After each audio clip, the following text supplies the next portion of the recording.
Hare Krishna. So an interesting aspect of philosophy in general, but certainly present in yoga philosophy, is the question, how do you know you know? So how do you know things? Like what makes you say, okay, that's a fact, that's what it is? How do you get to that point? And in the Yoga Sutras, Patanjali goes to that quite early in the seventh verse, in the seventh sutra of the Yoga Sutras in chapter 1. He already talks about that. And in basically the Indic view of how do you know falls into three categories. So he says there's three ways you can know something. You can directly, correctly perceive something. So the first one is direct perception. So, like I just look at it. You say, what is this? Oh, you look at it, oh, it's a rock. Okay, I'm looking at it and it feels like a rock, it's hard. And so you say it's a rock. So that's one way of doing it. And it's funny because we think, oh yeah, that's the best way, right? Direct perception is the best way to find out what's real. But it's actually not. Because, for example, let's say if I look that way, because you can't look that way, but if when I look that way, I can see the sun. And it's very bright, but, if I squint my eyes, it doesn't look very big. I mean, it's like about this big, so it's like, is the sun really that big? And what happens when there's an eclipse? We actually look into the sky and it's like, oh, look, the moon is the same size as the sun. That's why we have an eclipse. Look, the moon goes in front of the sun and it blocks the sun completely. So they must be the same size. So, direct perception can fool you. Of course, magic shows are completely based on that ability to fool your direct perception, right? The magician has his little tricks, and you're like staring at it like, oh, how is that even possible? How is he floating? How is that thing? Where did that thing? How did that card go from there to there? It's direct perception, but it's fooling you because direct perception actually is limited. Your senses are limited. Your brain works with filters. Information is being filtered, being interpreted, and in this process, things get lost. Information gets lost. So direct perception has many faults and isn't so good. And con man and again magicians and they actually work on these faults to your loss. So that's the first way, direct perception. The second way is logic. And that logic means it's something like this. For example, you can say like, oh, look, the sun rose today. And here it is, I saw it here. And yesterday, I remember the sun rose as well, and the day before that, and the day before that. So therefore, I conclude that tomorrow the sun will rise. So that's actually pretty good. So then and it works, right? It's a pretty good chance the sun will rise tomorrow. And so by logic, you conclude that the sun rises every morning. So that's a fact you've reached. You know that the sun rises every morning because it's done it before. And then you think, like, if it's done it every day for, all these years, it's going to do it again tomorrow. And then you look around and you see that people die, and your great-grandfather died, and your father, and everybody.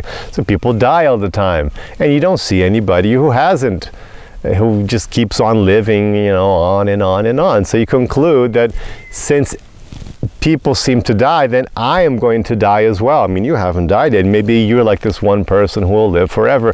But, it doesn't make that much sense to logically say, I'm going to die as well, and you're going to die, and we're all going to die, because that's what it is. People just die. So that's a very strong way to reach information. So actually we see that that's better than sense perception. It gives you like a more solid basis for your decisions and your outlook on life when you use logic, when you use reason. And then the third way to attain knowledge, according to the Indic philosophy and used by yoga and by Patanjali, is what they call by authority. In other words, somebody who knows about something, a trusted authority on a given subject, says what it is. And that's actually very strong. For example, and you use that all the time. So when you go and he says, oh yeah, my lawyer says that in this case we have this option. So how do you know you know? Oh, because the lawyer said it.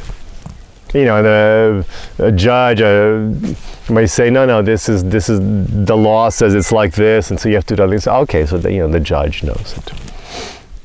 Or you go to your doctor, you go to your dentist, and your dentist says, look, really, like this thing you have there is this, this is gonna happen, the tooth's gonna hurt you. This is what you have to do to fix it. So how do you know?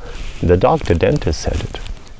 You didn't have direct perception, you don't have logic, you just have like, okay, the doctor is a qualified person to give me information on that thing. So when that system works, that's considered actually the most trustworthy source of knowledge, when you have a person who is an authority on the subject. That's considered the most trustworthy source of knowledge. That's why in spirituality, that's the source of knowledge that's also valued the most. That's why you have the scriptures, Shastra, and you have the Guru, because you come up to the Shastra and the Guru says, oh, this is what it says here, this is what it is. It's like, okay.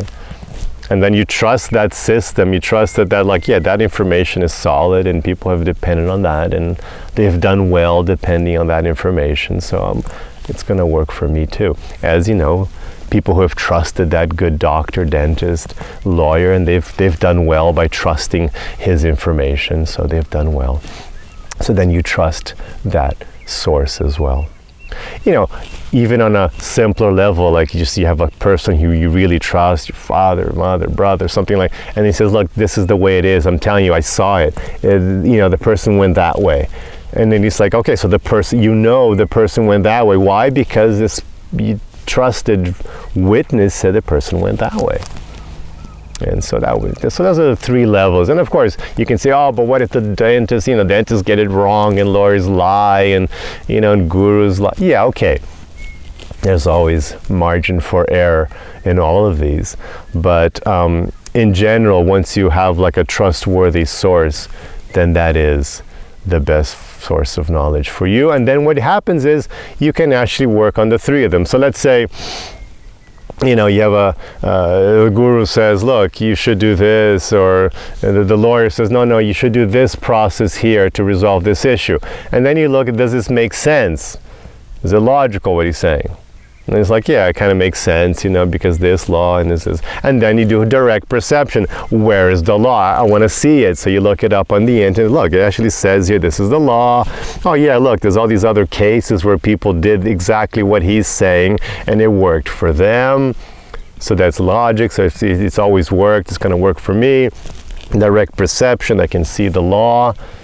So then you can actually use all of them and get a really solid perception, a really solid right perception, as they say in the Yoga Sutras. So that's how it works. That's how you can know you know. Hare Krishna.